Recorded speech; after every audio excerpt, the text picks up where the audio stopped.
Oman উপকূলে একটি তেলের ট্যাঙ্কারে ড্রোন হামলার ঘটনায় ইরানকে দায়ী করছে ইসরায়েল ও যুক্তরাষ্ট্র। ইরানের বহুল আলোচিত আত্মঘাতী ড্রোন দিয়ে এই হামলা চালানো হয় বলেও দাবি করা হচ্ছে। এ ঘটনায় নতুন করে ইরান ও ইসরায়েলের মধ্যে উত্তেজনা দেখা দিয়েছে। যদিও ইরান ও ইসরায়েল দ্বন্দ্ব নতুন কিছু নয়, তবে নতুন করে কেন এই উত্তেজনা আর ইরান ইসরায়েল দ্বন্দ্বের নেপথ্যে আসলে কি, তাই জানাবো এবারের দৃশ্যপটে। সঙ্গে আছি আমি অমরিনা।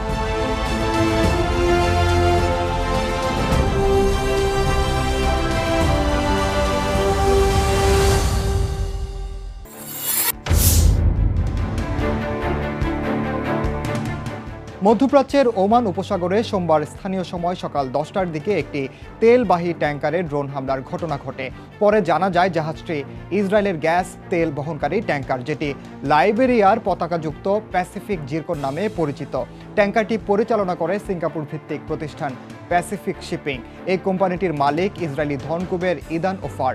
এক বিবৃতিতে জাহাজের মালিক প্যাসিফিক শিপিং জানায়, তেলবাহী ট্যাঙ্কার প্যাসিফিক জিরকন গ্যাস নিয়ে যাচ্ছিল। ওই সময় ওমান উপকূল থেকে 240 কিলোমিটার দূরে নিক্ষেপ করা বিস্ফোরক আঘাত হানে। তাৎক্ষণিকভাবে কে বা কারা এই ট্যাঙ্কারে হামলা চালিয়েছে তা নিশ্চিত হওয়া না গেলেও পরে ইসরায়েল ও যুক্তরাষ্ট্র দাবি করে ইরানেই এই হামলার সঙ্গে জড়িত।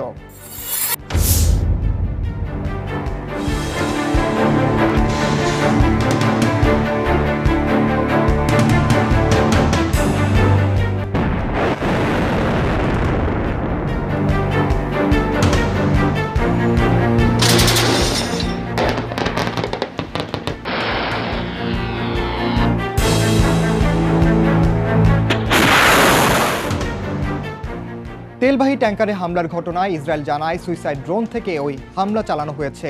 তেল আবিবের দাবি, রাশিয়ার যুদ্ধে বহুল আলোচিত কামিকাজি অর্থাৎ ইরানের শাহেদ 136 ড্রোন দিয়ে ট্যাঙ্কারটিতে হামলা চালানো হয়।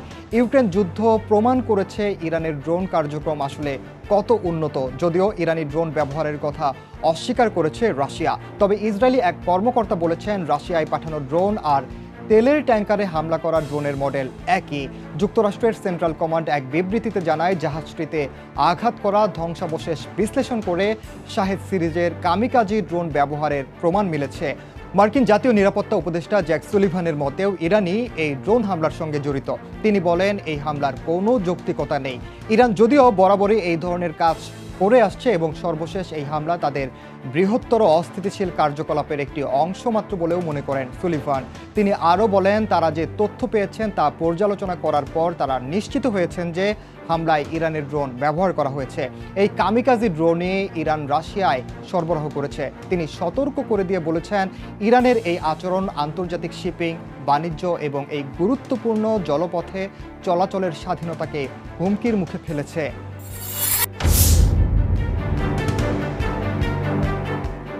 একজন মার্কিন সামরিক কর্মকর্তা গণমাধ্যম সিএনএনকে জানান, কামিকাজি ড্রোনটি জাহাজ ধ্বংস করতে পারেনি এবং তার যাত্রাও থামাতে পারেনি। সোমবারের ওই হামলায় বড় ধরনের কোনো ক্ষয়ক্ষতি হয়নি বলেও জানানো হয়। যে জাহাজে হামলা হয়েছে তার মালিক ইস্টার্ন প্যাসিফিক শিপিং কোম্পানি জানিয়েছে, হামলায় জাহাজের তেমন কোনো ক্ষয়ক্ষতি হয়নি, সব ক্রু নিরাপদে রয়েছে বলেও জানানো হয়। জাহাজের হুলের কিছু ছোটোখাটো ক্ষতি হয়েছে, তবে পণ্য মজুদের স্থান অক্ষত আছে বলে জানায় প্যাসিফিক শিপিং। এর আগে গেল বছরের 30শে জুলাই একটি সশস্ত্র ড্রোন ওমান উপকূলে মার্সারি স্ট্রিট নামে একটি পণ্যবাহী জাহাজে হামলা চালায়। এতে 2 জন নিহত হয়। সে সময় ওই জাহাজটি ছিল এক ইসরায়েলি ব্যবসায়ী।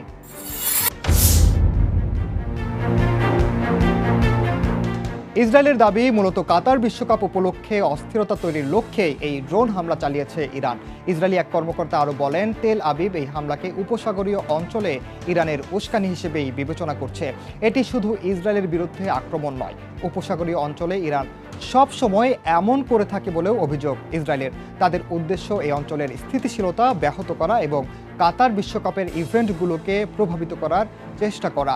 মার্কিন সেন্ট্রাল কমান্ডের কমান্ডার জেনারেল মাইকেল এরিক কুরিলা এক বিবৃতিতে বলেছেন, এই গুরুত্বপূর্ণ সামুদ্রিক প্রণালীতে একটি বেসামরিক জাহাজের বিরুদ্ধে এই মানববিহীন বিমান হামলা এই অঞ্চলে ইরানের সন্ত্রাসী কার্যক্রমকে আবারও সবার সামনে নিয়ে এসেছে।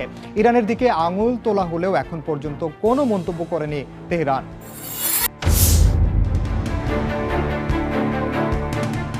গেল কয়েক দশক ধরে ছায়া যুদ্ধে লিপ্ত ইসরায়েল ও ইরান। 2020 সালে ইরানের শীর্ষস্থানীয় পরমাণু বিজ্ঞানী মহসিন ফাখরিজাদেহ হত্যাকাণ্ডের পর দ্বিপক্ষীয় সম্পর্কের আরও অবনতি হয়। বছরের পর বছর ধরে ইরান ও ইসরায়েল একে অপরের বিরুদ্ধে নানা ধরনের গোপন তৎপরতা চালানোর অভিযোগও করে আসছে। ইসরায়েল ইরানকে তাদের জন্য সবচেয়ে বড় হুমকি বলে মনে করে। অন্যদিকে ইরানেরও একই অভিযোগ। ইরানও ইসরায়েলকে বিবেচনা করে তাদের সবচেয়ে বড় শত্রু হিসেবে, কেননা পরমাণু কর্মসূচির জেরে সিরিজ অবরোধ আরোপ করা যুক্তরাষ্ট্রের অন্যতম ঘনিষ্ঠ সহচর হলো ইসরায়েল। এছাড়া ইরানের আঞ্চলিক শক্তি হয়ে ওঠার বিরুদ্ধে ইসরায়েলকে একটি বড় বাধা হিসেবে বিবেচনা করে তেল আবিব।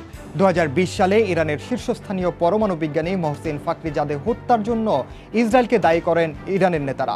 রাজধানী তেহরানের বাইরে গাড়ি চালিয়ে যাওয়ার সময় তাকে গুলি করে হত্যা করা হয়। ইরানের অভিযোগ তাকে দূর নিয়ন্ত্রিত মেশিন গান দিয়ে হত্যা করা হয়েছে।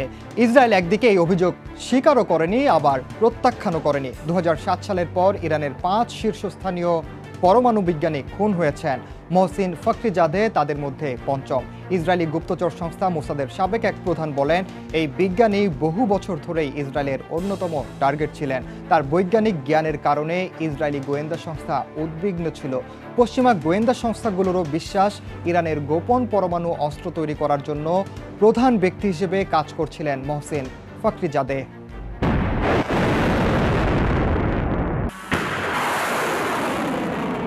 এখনও পরস্পরের বিরুদ্ধে গোপন তৎপরতা অব্যাহত রাখার দাবি করেছে ইরান ও ইসরায়েল। তেল আবিব ও তেহরান এর মধ্যে বেশ কয়েক দফা একে অপরের মালবাহী জাহাজে হামলা চালায়। ইরানের একটি ভূগর্ভস্থ পরমাণু স্থাপনায় নাশকতামূলক হামলার জন্য ইসরায়েলকে দায়ী করে তেহরান। এছাড়া ইসরায়েলি গুপ্তচর বাহিনী মোসাদের সঙ্গে জড়িত থাকার অভিযোগে 3 ব্যক্তির বিচার শুরু করার কথাও জানায় রাইসি প্রশাসন। তাদের বিরুদ্ধে ইরানি পরমাণু বিজ্ঞানীদের হত্যায় জড়িত থাকারও অভিযোগ আনা হয়। দুপক্ষের এমন মুখোমুখি অবস্থানের কারণে আন্তর্জাতিক বিশ্লেষকদের সংখ্যা ছায়াযুদ্ধের পরিবর্তে যে কোনো মুহূর্তে সরাসরি যুদ্ধে লিপ্ত হতে পারে ইসরায়েল ও ইরান।